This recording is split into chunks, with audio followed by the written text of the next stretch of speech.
nga parce que dañuy jàpp ne si noot kat nga bokk loolu moo waral certainement ñu romb fa yeneen kër yi dem dal këram en tout état de cause je pense que fitna baaxul te lii moo tax waruñu woon yee fitna or projet de loi bi ku ko jàng ak ñi ko xalaat ba di koy proposé xamoon nañ ne musiba bu mel nii mën na si am te mën na romb fii. donc ndax xale yi xamuñu woon li ñu doon def. waaw bañ a xam li ñuy def xale yi kii xam nañ li ñuy def Sénégal li erreur homme politique yi mooy dañuy jàpp ne peuple bi dafa ignorant loolu njuumte passé wul loolu. voilà Papa Ngagne. waaw dañuy am mbégte rek télévision Futurs Médias ndax tey c'est vrai que ni ñu amee ñaari premier ministre ci plateau bi ancien premier ministre ci plateau bi xëy na événement bu mel nii ñoom mën nañ ko rafetlu waaye itam fitna la ci biir réew mi xëy na ci yeneen circonstances yoo xam ne gënoon na ànd ak démocratie moo ñu doon gënal ñu recevoir leen ci plateau bi waaye itam lii wutewul dara ak tolluwaayu démocratie ndax li koy firndeel mooy askan la woo xam ni gis nañu ne charte yi ñu leen bëgg a teg ànduñu ci ñu ànd fipp ko ba am ci li nga xam ni am nañ ko ci ñaari ancien premier ministre lañu ki nga xam ni moom laay njëkk a jox kàddu gi muy le doyen Moustapha Niasse c'est vrai que moom moo mujj a ñëw Macky Sall mais comme introduire nga ko li nga xam ni laajoon nga ko presque ci loolu laay dellu si léegi fii mu nekk nii lan moo des ci combat bi parce que loolu bëggoon naa ko xam projet de loi bi bu doon bataille la ñu ne gagné nañ ko gagné ngeen ko est-ce que des na guerre lan moo des. avant Abdoulaye Wade alxames bii passé muy semaine tey. annoncé ne dafay def ticket pour élection bi di ñëw ci ëllëg sa man waxoon naa Sénégal yi ne am na lu mu denc ci génnee groupe. dëgg la 25%. dégg naa ko ci RFM nga wax. ëllëg sa génnee na ko. avant loolu ñun ñu ngi doon xeex. pour défendre intérêt population yi ci décret yi mu jël di tas communauté rurale yi di def délégation spéciale. d'accord découpage bi. loolu ci la. ci la processus électoral bi comité de veille bii mu installé. te joxu leen benn moyen. te comité de veille moo war a xippi bëtam. seet ndax li ñuy def ànd na wala àndul. ndax ministère de l'intérieur léegi mënul. Ousmane Ngom nekk ministre de l'intérieur nekk membre comité directeur PDS di organiser élection naan dana def équilibre.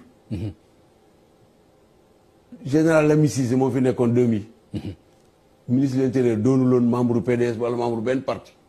loolu ci suñu xeex la bokk xale yii ñu ne duñu inscrire ci liste électorale yi ni ku am 18 ans rek war ne kooku danger la.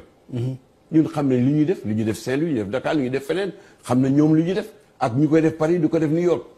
pour que nit ñi bu ñu accéder ci carte électorale. carte d'électeur. loolu ci suñu xeex yi la bokk. d'accord loolu ci combat bi la bokk pareegul de. pareegul les prix des denrées de première nécessité parce que politique rek.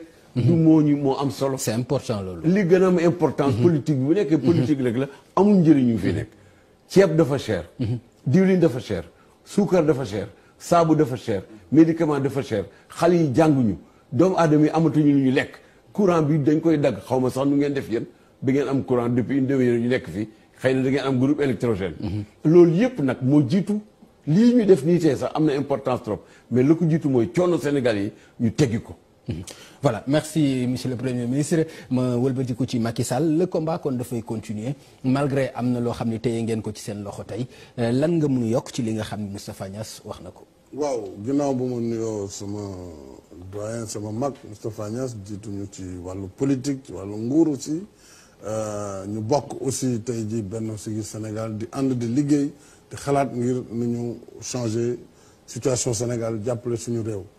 li ma ci yokk mooy effectivement c'est-à-dire lii dafay lu ëpp tuuru c'est-à-dire li tubaab di wax goutte d'eau de trop bi nga xam ne moo tax lépp daal di walangaan dafa c'est-à-dire naka la nit ñamee xalaat ne mën na imposer 25% nga falu foog ne mën nga ko def nii rek jàll parce que yow daal yow yaay Superman loolu réew mi wane nañ ne ça suffit am na loo xam dootu fi am dakk na ci Sénégal donc loolu dañ ci remercier askan wi tey ci seen taxawaay rawatina jeunesse su réew mi mais aussi ñu rafetlu taxawaayu ñëpp ba ci leader ba ci force vive yi ñëpp tey ñëpp a génn ndax ci suba ba léegi ñu nag ñoom ñoo bokk bés bi Sénégal nag il faut que ñu mën di sanctionner maanaam ku liggéey bu baax ñu ne la kon kat wóolu nañ la mën nañ la dolli mandat boo liggéey bu baax boo ñëwee élection ñu sanctionner la dàq la nga dem sa yoon ndax loolu mooy tax réew di jëm kanam ki nga xam ne nag moom lañ ko dénkoon yëpp daf ko fàtte